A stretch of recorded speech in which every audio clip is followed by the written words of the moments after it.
and the story momentum back. Kenzie pulled out a position. Nothing on the line. The United States had already won the group, already qualified. And the 21-year-old Real Madrid kid picked their defense apart. Ball squirmed in off a scramble, and the whole "America has finally arrived" story Fellow live on home soil. Here's the thing, though. That collapse? It's the best evidence you'll get that the story is actually true.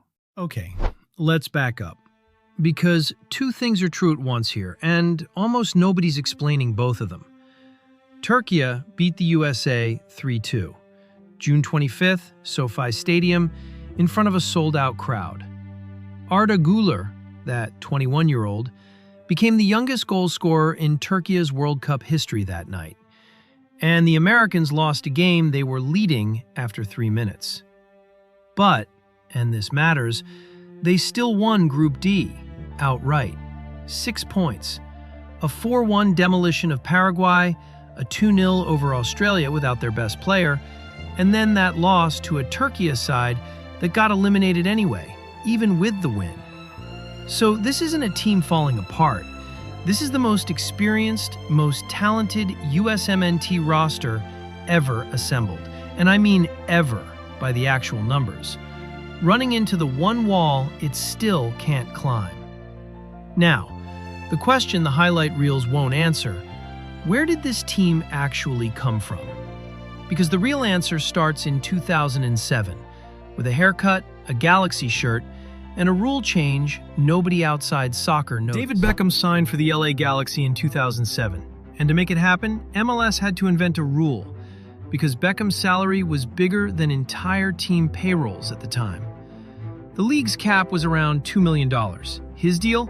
Reportedly $6.5 million a year, by himself. So they built him a door. The designated player rule. Everyone literally called it the Beckham Rule. It let clubs sign a small number of stars whose pay blew past the cap, with the club eating the difference. Here's where it gets interesting. That same window, 2008, MLS made every club build a real youth academy. Mandatory. The same year, the league introduced the homegrown rule. Develop a kid in your own academy, and you get to keep him. Before that, there was no path. None. You went high school, college, draft, and prayed. Now, I want to be honest with you, because the research here was careful, and I'm not going to overclaim. Nobody can show you a receipt that says Beckham's ticket money paid for a specific academy building. What we can show you is the timeline. The star money arrives, the league suddenly looks legitimate, and within 12 months, academies become mandatory. The keep your own kid rule exists. And FC Dallas opens the academy that will one day produce Weston McKennie and Ricardo Pepi. The tide came in. The boats went up. That's the honest version. And it was slow. Painfully slow. 5 homegrown signings total in the first 2 years. The first academy kid to even reach a World Cup didn't get there until 2014, 7 years after Beckham landed. This was never overnight. It was a 15-year bet that most people stopped paying attention to. Then, in 2021, the league added the U22 initiative, basically a rule that rewards clubs for playing young academy talent instead of aging veterans. The incentives all started pointing the same direction.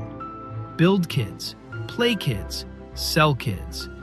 And remember that name, sell, because it comes back. And it's the part everybody gets wrong. Back to Türkiye. 3rd minute. Austin Trusty scores. US 10th minute. Arda Güler. 31st. Türkiye again. A deflected goal. Messi that FIFA had to review the footage afterward. He claws back. Sebastian Berhalter just after halftime. 2-2. Pride restored. Momentum met the 98th minute. Kaan Ayhan. And it's over. Pochettino had made 9 changes. The group was already won. He was resting people. But here's what that loss actually exposed. It wasn't the strikers. It wasn't the midfield. It was the center backs. Mark McKenzie pulled out of position. A defense that, the moment it faced something sharp, did exactly what this team's defenses have done for 20 years. So here's the part nobody's putting on a graphic. Ready? 21 of the 26 players on this World Cup roster, 81%, came through an MLS academy at some point. But only 8 of them currently play in MLS. Now your first instinct is, see, the league failed. It can't keep its own talent. Europe scooped them all up. And that's exactly backwards. Selling them to Europe is the business model, on purpose. FC Dallas and the Philadelphia Union run themselves as selling clubs.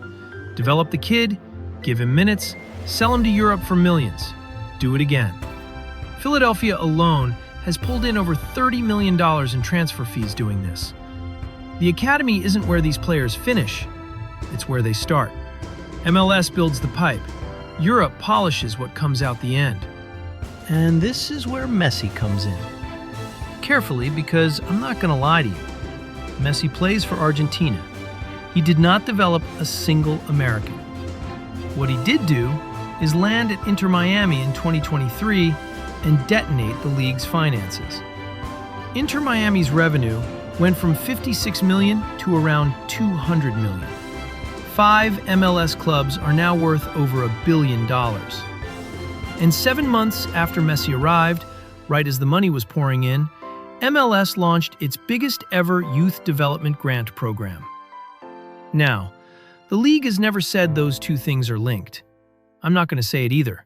But the timing lines up, and one analysis found the league poured $125 million into player development in a single year. Beckham built the rulebook and the money. Messi supercharged the money again, a generation later, exactly as this crop of academy kids hit their prime. Neither man built this roster. Both men built the system that did. That's the receipt, and it's an honest one. But I'd be selling you the hype if I stopped there, so let's be fair to the doubters, because they have 2 points, and both of them sting. Tim Howard, former U.S. goalkeeper, knows this team from the inside, flat out called it literally impossible for the USA to win this tournament. And the numbers back him more than the vibes do. One analysis pulled the data on how many American players reach Europe's top 5 leagues, adjusted for how many kids actually play the sport here. The U.S. generates around 1,400 elite minutes per 100,000 registered players. Croatia, almost 44,000. Switzerland, nearly 30,000. Even Türkiye, the team that just beat them, comfortably ahead. By that measure, the U.S. doesn't look like a contender. It looks like a qualifying nation. A big country with a real league that still produces elite talent at a fraction of the rate its size should deliver. But there's a second pushback, and it's the one your comment section is already typing. Own goals, deflections, lucky bounces. They didn't win, they got fortunate. So we did the thing nobody else bothered to do. We checked. 8 goals for, 4 against. Looks dominant. Now strip out the fortune. The Paraguay rout opened on an own goal. Both Australia goals. 1 own goal, 1 off a shot that deflected into the air and dropped onto a U.S. head. The U.S. became the first team in World Cup history to be gifted an own goal in 2 straight matches. By our count, 4 of America's 8 goals carried a clear lucky bounce. The opponents? 1 of 4. Pull the flukes out, and that flattering 8-4 collapses into a dead-even 4-4. But here's the twist, and it's why this sharpens the case instead of killing it. 3 of those 4 lucky U.S. goals came in the wins, not the loss. So when people say they only lost to Turkey on bad luck, no. Run the expected goals on that night, and the U.S. actually lost the chances battle, 206 to 271. Turkey created the better stuff. That wasn't a bad bounce. It was the truer result. The luck inflated the wins. It didn't cause the defeat. And that's the honest verdict. The process, possession, pressing, chances created, genuinely improved. And across all 3 games, the underlying numbers still tilt America's way. That part's real. The scoreline just oversold it. And the one thing the bounces couldn't paper over? that defense. The pipeline got brilliant at producing attackers. 0 of the 7 forwards spent their careers stuck in MLS. But center back, the one position you cannot hide in a knockout game, still lags everything else. The system solved the glamour. It hasn't solved the spine. So no, the gap isn't closed. Don't let anyone tell you it is. What changed is that, for the first time, there's an actual machine producing these players. And the machine is still young. Which is why the next chapter might matter more than this World Cup.